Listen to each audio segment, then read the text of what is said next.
Good evening. Welcome back. It's a beautiful Thursday here at Live Hip Hop Daily Studios, downtown Atlanta. Yo. As Live Hip Hop Daily and These Urban Times present Sideline Stories. Now, the trio is a duo right now, but our third Migo is on the way. The third Musketeer is on the way. So we're going to hold down the fort. B, it's a pleasure brother. As always. How you doing today, good sir? Hey, man, I'm good, man. About time you came back to the studio, man. I told you, every time for the bad, you pick somebody bad, you're going to be here. What happened? What bad happened last week? Because Triche had 50 last week. I talk about that. Talk about the All-Star. So that was great. You want to hear post All-Star? That was our first show since All-Star. Oh, okay. Triche had a good game in the All-Star game, though. You talk about three-point contest. When you stank up the joint. Talking about Philly, too. Oh, yeah, that too. What Philly do? I don't know. Whatever it was wrong. You wasn't here. I forgot exactly what it was, but you picked something about Philly and it was wrong, and then you wasn't here next show. Embiid and Simmons or not? Oh yeah, that too. I mean, they us water under the bridge. Now they hurt, so you know. Yeah, we gonna dive and talk about that. But it is great to be back here. It's great to have HREP in the building as always, and our man Groovy Lou in here rocking with us as well. LA's finest. Great to see him and have him in the building. Tough week in the NBA. It's been a tough month, tough year, however you want to look at things. Let's throw the whole 2020 season away already. Throw it away. But we did get, I don't want to say a little bit more closure, but we had an opportunity to celebrate the lives of Gianna and Kobe Bryant this past Monday on 2/24/20. And all the numbers played a part, of course. Gigi wore the number 2. Her dad, Kobe Bryant, wore the number 24. And Kobe and his wife, Vanessa, have been married for 20 years. So all of those numbers were very sentimental to the Bryants in the dope way. And it was dope. All of the tributes that went down, we saw Beyonce performing, Alicia Keys performing, playing a Beethoven piece. We also got phenomenal speeches from Michael Jordan, from Vanessa Bryant herself, a very touching, emotional speech. Rob Pelinka got up and said something. Shaq got up and said something as well. So it was a very, very well put together production and celebration as far as honoring the life of Kobe Bryant. And of course, we'll be continuing to honor the life of Kobe Bryant, I think, forever. You know what I mean? It's a lot of dope things. I don't want to phrase this wrong or say it wrong, but if you can take something good out of a tragedy like this, there have been a lot of dope things to occur since the past. It seems like a lot more unity amongst black men. It seems like the competition in the NBA has certainly increased. Players are taking it a lot more serious. Play a little basketball, and some players have been having crazy performances lately. Facts. The women's game is being highlighted a whole lot more, not just Definitely. The WNBA professional ball, but collegiately and high school basketball. That's dope. And Rob Pelinka gave that amazing information about Kobe texting him when he was on the helicopter trying to get about the internship, and then Scott Boras to honor it. So that's dope. Kobe's last act was doing something for somebody else. Yeah, so that is amazing. And it's also been dope to see that the Mamba Academy facilities have still been active and in motion. Body Armor's done something for Kobe. Everybody who can has done something for Kobe. Did you get a chance to check out the service where? Boy, I was at work and still watching it. I know one's supposed to be on my phone, but hey, at that point in time, y'all be all right. I dig it. I was multitasking, doing what I need to do. Had the earpiece in one ear, helping somebody on the other side. You know what I'm saying? When Vanessa got up there, you tried not to, you know what I'm saying? Shed nothing, but it was like, all right, I'm sitting here. It's the inevitable. It's the inevitable. Especially when she said, take care of Gigi up there. I got the other ones down here. We still a great team. I was like, oh man, come on. Then Mike got up there. It's like, cause I didn't know. I knew he was gonna probably be there, but I didn't know he was gonna speak until I saw him help her down. I was like, okay, so he's in the building. I'm not surprised. Mike, he comes to events, but he want to be in the back burner. He don't want to make it about himself. Then when he got up there, he started as soon as first 35 seconds. Crying. I thought that was real though, that he showed his, because I know cats have always wondered just how close Kobe and MJ actually were. And like you said, he was up there balling. Like we said, outside of him winning championships, we only seen Mike cry at the Hall of Fame speech. Mm-hmm. So it's like he said, he's gonna be a meme for the next 3 or 4 years. And lo and behold, after it was over, it became a meme. So it is what it is. But that was he had to, that was a nice little punchline he threw out there. But it was definitely great to see him, shed his expertise with his bond with him and Kobe was because, like you said, everybody wanted to be like Mike, but Kobe was coaching to Mike. So it's definitely like Kobe up there calling Mike, well, what were you doing at 12 years old with this, that, and the other? Mike's like, man, I'm trying to play baseball. Yeah, I saw some funny memes on highlighting that. It was like, it's 2:00 in the morning. Mike hit off some Henny, and Kobe called him talking about footwork and whatnot. Footwork, like, man, I'm on his yak and his mouth hard, in the words of Shannon Sharp. Yeah, that's hilarious. That's hilarious. And then Shaq came up there and gave his 1-2. It was definitely well put together service. If you want to put it as a service, I think everybody did a great job. Palinka, he's been with the man since '96. Mm-hmm. So there's only been a few people that's really been Palinka, Kobe, Vanessa, and Shaq. And Jerry West had been with Kobe literally from day one. That's facts. Until, the tragic incident. The tragic ending. So it was definitely well put together, and Jimmy Kimmel did a great job. Yeah, he did as well. Great acknowledgement on that part, right. Giving him his love because he held it down too. And one time, Diane Taurasi throwing a little shot at LeBron too. That was definitely fun. He said, until Gigi had the right to left fadeaway. He said, at 11 years old, who has that? He said, LeBron don't even have that right now. Well, she's not lying. So it was definitely well put together thing. All the players that who show their support, Kobe, James, Russ, Kyrie, Steph, Draymond. You definitely see Kobe's Ron influence. Artest in the building. LO. Like you could definitely Paul Gasol. You could definitely see Kobe's influence throughout the league from older players to now. Mm-hmm. So it definitely was a very touching thing. I hope everybody gets a little celebration to Kobe's life. So y'all don't feel no way that no LeBron? Nah, I don't. I didn't. I mean, people mourning their own ways. I was at one point. I was like, I know he probably. I thought he was there, but I was like, nah, because if he was there, they would have found some way to show him on TV. But they came out and said he's an emotional wreck. He don't want to make it about him because it's not about him. But you know how the media want to portray everything is. Oh, LeBron wasn't there, so X, Y, and Z. Like, no, he probably grieved. Like people grieve their own way. So he probably want to be in the building and want to make it about him. Or he could have been at the private shit. Or that's what I thought. He could, he already did his shit. He could definitely been there. Well, on a lighter note, we're gonna talk about some good news. Well, not good news, but just some active news that's going down in the NBA. Starting with the Philadelphia 76ers. It's been a lot of. I don't want to say up and down. But it has been up and down. The Sixers have been phenomenal at home, and on the road they suck. So I guess like that 2-10 Lakers. What is it? Dr. Jekyll, Mr. Hyde, or whatever. Mr. Hyde, for real. That's definitely definition of them. That's been kind of amazing with them having Ben Simmons and Joel Embiid. But this has been a tough week for the Sixers. Ben Simmons, we see he'll be out for at least 2 weeks. It'll be longer, but he'll be evaluated in 2 weeks with a back injury, and then Joel Embiid injures his shoulder against Cleveland. He's out currently right now as the Sixers game, and it's no active timetable. He's going to continue to get tests daily to see what's up with his shoulder. Mm-hmm. What are your thoughts on the Sixers to date and just what's going on with them? When Ben got hurt, I was like, because up to this, outside his rookie year, he only missed 4 games. So outside of that, you could pretty much pencil Ben in night out. Joel, we know it's a toss up. He may show up, he may be hurt for, out for 2 weeks or something. But now you sign Tobias and Al Horford, you still have enough to win games. Now Bray Brown, can you coach? Hold the fort down until they come back. Don't lose no ground because if you look at the East, Miami's been tailing off a little bit. Granted, they got new players in, and Indiana's been up and down. Now they lose Jeremy Lamb.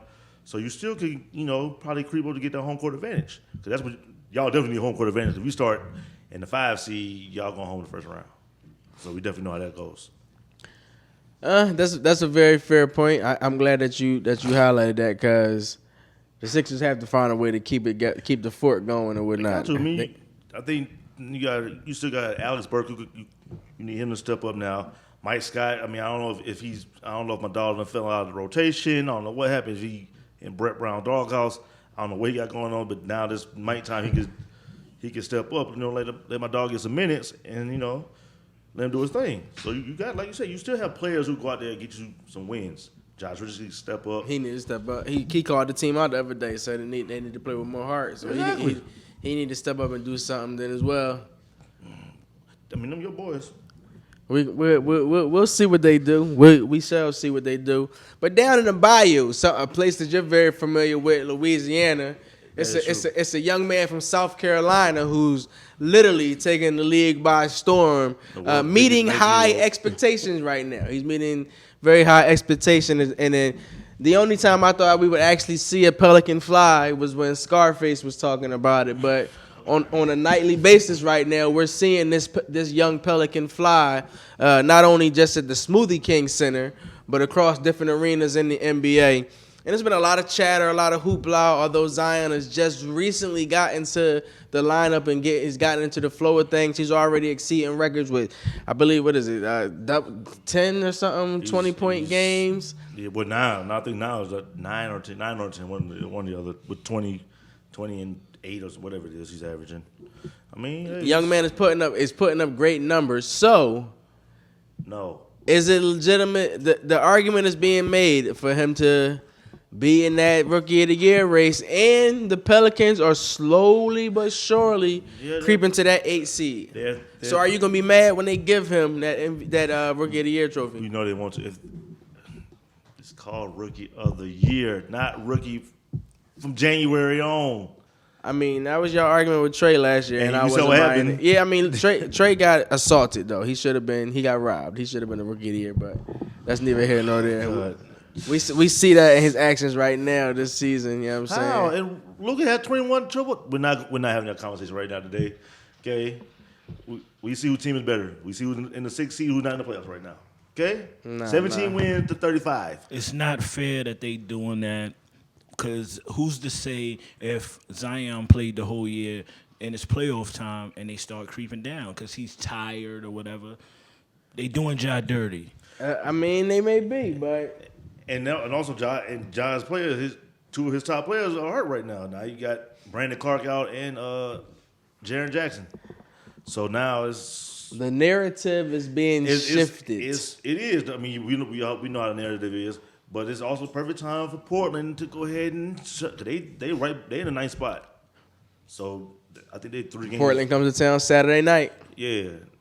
I need to cover that game. Let me cover that game. They come to town Saturday night. I need to holler at Melo. And talk to Danny. Gotta see Melo. Yeah, we see Melo gonna come in here, give me a good 18 and 20, easy. Because then ain't my Hawks defense, but ain't no my Hawks play no defense. So we know that. sorry to Hawks bash. But I mean, you fine. I mean, we know how you feel, Hawks hater. They come on money. I ain't mad at that. There's a difference. I just need to know you're gonna be upset when Zion gets that Rookie of the Year, or if they try to do some co-Rookie of the Year jibber jabber. I can see that bogusness happen. They try to do a cold Rookie of the Year because that ain't happened since. I think Grant Hill and Jason Grant Hill just kid. Okay, I think that's the last time that's happened. That's Grant Hill just a kid. 95. So year it's been before a long time since like that happened. So I mean, if they do that, whatever. Put like this: whoever makes the playoffs will win Rookie of the Year. There it is. Yeah, I can see that. Whoever wins the playoffs. That's facts. That's a great point. They probably will run it like that. So let's go, Ja. They probably certainly will run it like that. And then my guys are in L.A. right now. My guys are in L.A. Shout out to our guy Cregg. He's in the building. He's going to join us momentarily in the next segment because he's in here. So as we mentioned, the trio was a duo, but our third member is now in the building. But my guys are out in L.A. One's now with the Lakers, one with the Clippers. And I don't mean Dwight Howard and Lou Williams. I'm talking about the Morris twins, Marcus and Markieff. Now, friends of the show. Friends of the show. Got to get them in the ABL. I'm going to persuade them to do something this year, hopefully, you know what I'm saying, to get out and show some Philly grit and some Philly love out there. All right, so you in the dirty South. This ain't the Philly portion of the show right now. But, I mean, it is slightly. Because Philly done moved to the West Coast. You know, it's happened several times before. Kobe's went out there. Will Smith went out there to Bel Air. And now we got the Morris twins out there. And but I want to ask you on a serious note. They were both big pickups recently for their selective team. Excuse me. Markieff went to the Lakers. Marcus is a member of the Clippers. Which twin do you feel will have a greater impact on their team as the season begins to close out and we get to move towards the postseason? I think Marcus, because Marcus fits better with the Clippers than I think Markieff does with the Lakers. Okay, and why you feel that way? Because Markieff, granted, he's another big per se. You don't need another big for the Lakers. That's their problem. I respect that. They need he can play the perimeter though, but I want you to make your point. So I respect that. He can't play the perimeter, but I respect they kind of. But he also they got a lot of bigs. Brings another level of toughness that the Lakers don't have really. If you were to be honest, that Philly grit.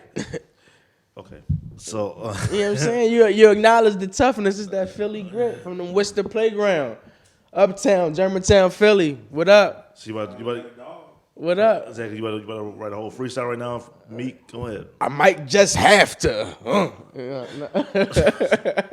All right, so we will cut that portion out the show. But no, I think Marcus he will fit better because he fits that mentality that the Clippers already have already.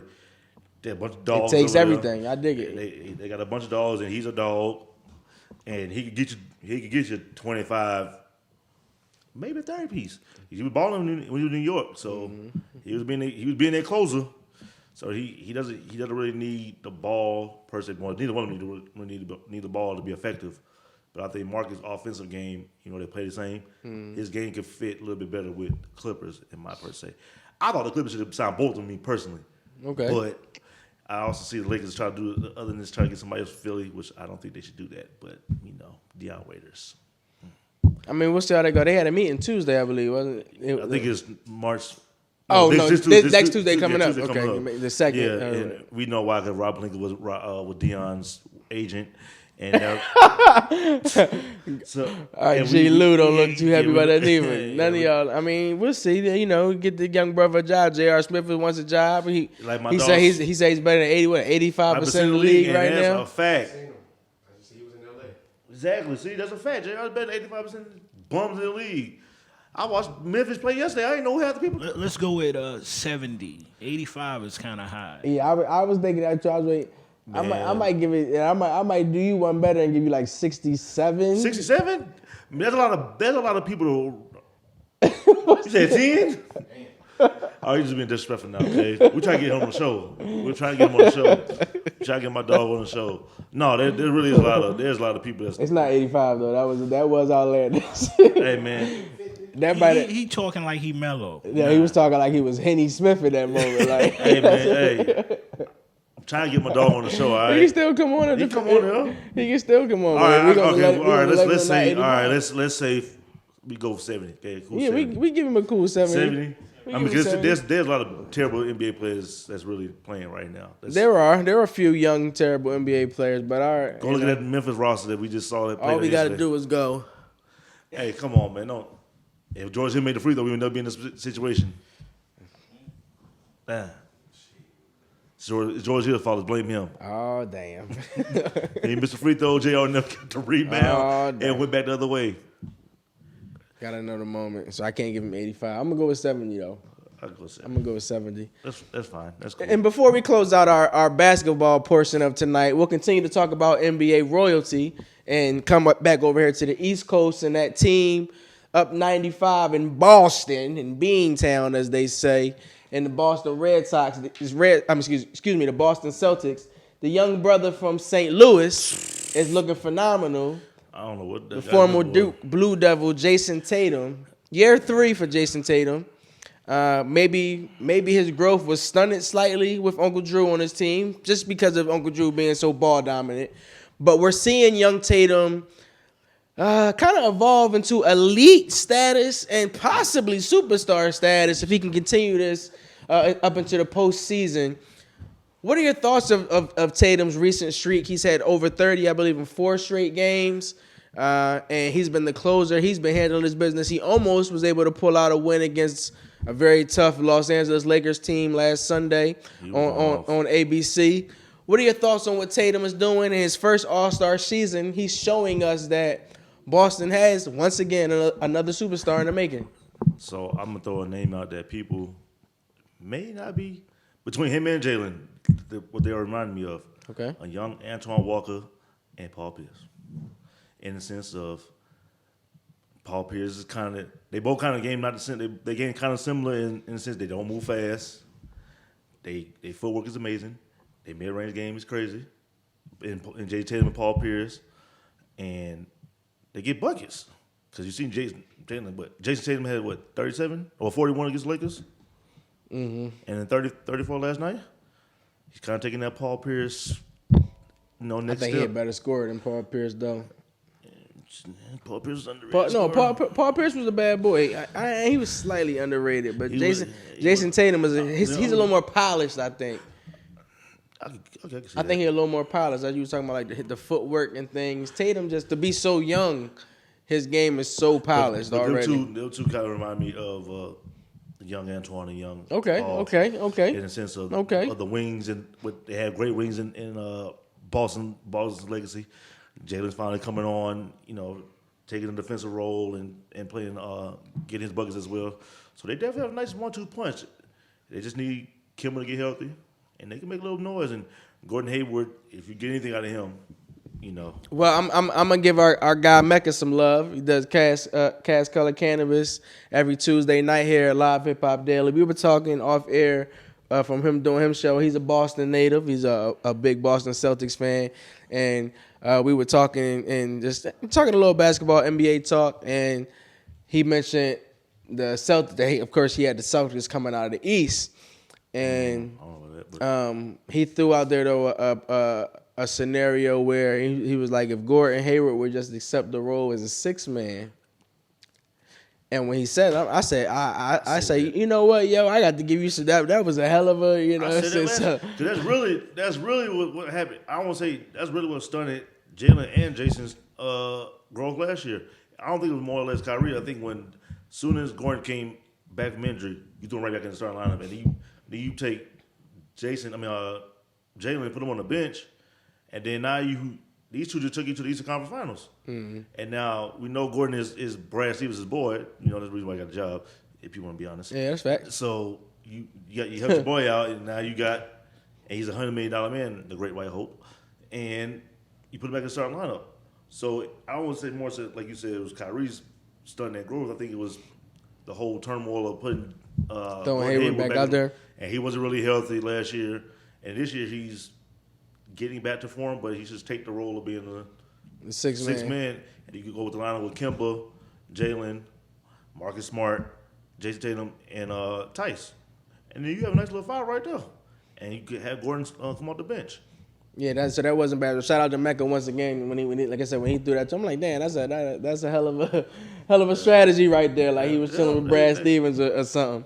We got a lot more show to talk about though here. We're gonna head on to some NFL news and things in a little while. We're gonna take a brief break, and our man Cregg is gonna join us so that we get the trio in the building. Armstrong. And we'll find out what's going on here with the combine. We'll find out what's going on and some things in the NFL. We'll talk about the fight that took place in Vegas and everything that went down with that, and if the Black Knight can get itself together and give Tyson some true fury. So you're tuned in right now. I'm Terrell Thomas. We got B right there. Cregg will sit with us in one moment. We're live at the Live Hip Hop Daily Studios. These Urban Times present Sideline Stories. We'll be right back. This fool said